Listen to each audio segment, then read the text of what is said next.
Okay, there are two questions today. The first question, is there permanence in enlightenment? To people who attach to impermanence, the Buddha says permanence. To people attached to permanence, the Buddha says impermanence. So, enlightenment is a state where it's beyond that. It's beyond just the language and the investigation and the analysis. It's beyond dualistic thinking. It's beyond the discriminating mind. So do not try to think in terms of what your mind is now to judge enlightenment. But then when the Buddha was asked, what is enlightenment? Then the Buddha has to say something about what is enlightenment. Enlightenment? Well, enlightenment is a state where it is permanent, it is always happy, it's always purity, is joy. What other words can you use to describe that? One of it is permanence. But if you attach to permanence, that's wrong. If you apply the Buddhist method to remove your attachment to permanence, and then you attach to that method again, then it's called attachment. So don't think in terms of is there permanence in enlightenment? It's beyond that. It's beyond dualistic analytical thinking, because you only think of something permanent if you live in an impermanent world. So you are not in an impermanent world when you are enlightenment. So how can you think that permanent enlightenment is permanent? It's just like when the Buddha was talking about life and death, reincarnation, the cycle of life and death, and he said, get away from life and death and enter into nirvana. So then all of a sudden that word nirvana is created. Get away from a polluted mind into a pure mind. And all of a sudden that pure mind is created. Yes, there's nirvana, but nirvana is only used in conjunction with the impurity, the impure world. Even nirvana, it's not it. According to Madhyamaka approach, the Madhyamaka approach, nirvana is lack of substance. Nirvana has no inherent existence too. It does not mean that there's no nirvana, but don't think of nirvana as having an inherent existence. It's a place to go to. It's beyond nirvana. Next question, does chanting the Buddha of medicine help someone who is bedridden and suffering?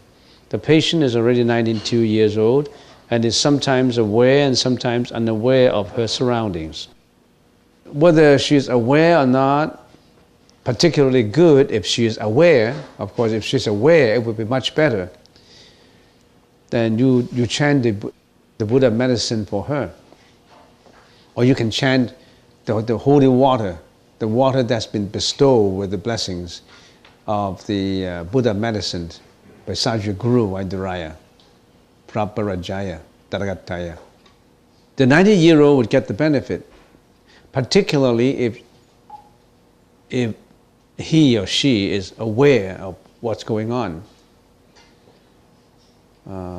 If she's aware of what's going on, then she has a seed planted in her mind.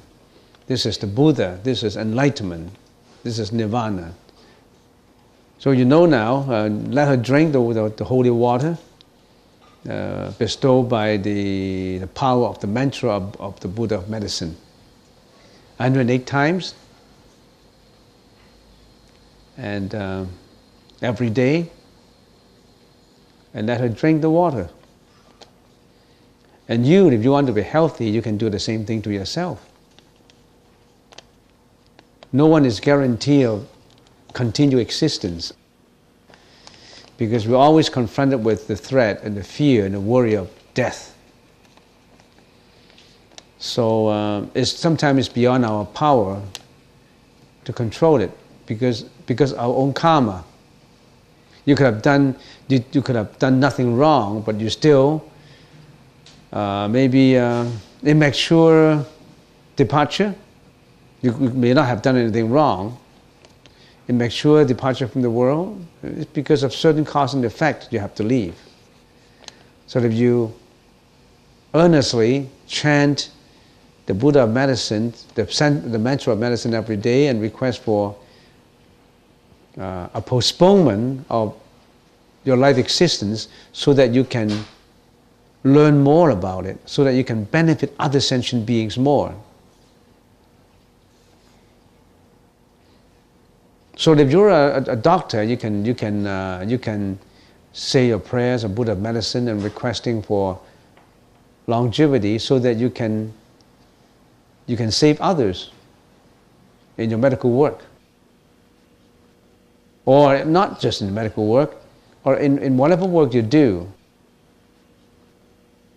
You can always ask for a prolonged life so that you can do the Bodhisattvas, you can walk the Bodhisattva's path. If you have a short life, how can you walk the Bodhisattva's path? You have to roll on to the next life. And roll on to the next life, you may have forgotten what you have learned in this life. You have the seeds in the alaya consciousness. But there may be something that you already have learned that you have to relearn again. But the next life will be much faster. You'll find that some people learn the Buddha's teaching much faster than other people, because he or she has already learned it before in his or her last life. And there was a child who was able to chant the whole Lotus Sutra, was able to memorize it. But given only a very short period, and she was able to read and then she was able to memorize the whole sutra, a long 3 volumes. And there's kids who was given a time of 1 month. He was able to memorize the Diamond Sutra. He learned it before. So he had that seed in the alaya consciousness. The seed is already there. It's a very good seed. All of a sudden in this life, he met someone who was able to pour water onto the seed, lift the curtain to allow the sunlight to come in through the windows, or allow the sunlight to come in, and then the seed will sprout. It's always good to cultivate for you, for yourself, and for others. So in your spare time, you just do your mantra of medicine. Of course, the 3 long version. Namo Bhagavate Vaisajya Guru Vaiduraya Praparajaya Daragataya Rahate Samya Sambuddhaya Tadhyata Om Vaisajya Vaisajya Vaisajya Samagati Swaha. 3 times, and then Om Vaisajya Vaisajya Vaisajya Samagati Swaha. 10 minutes. You don't even have 10 minutes? You have half an hour to talk on the phone. You don't have 10 minutes to chant the Buddha, the mantra of medicine. You chant for your friends. Chant for your friend who is sick. To cultivate some seeds in her mind, in your own field. You have visualized the Buddha medicine's image. You can Google that picture. a lot of pictures of the Buddha of medicine. Blue color, if you look at the tanka. In the non-esoteric schools, in the other school is holding a medicine pagoda.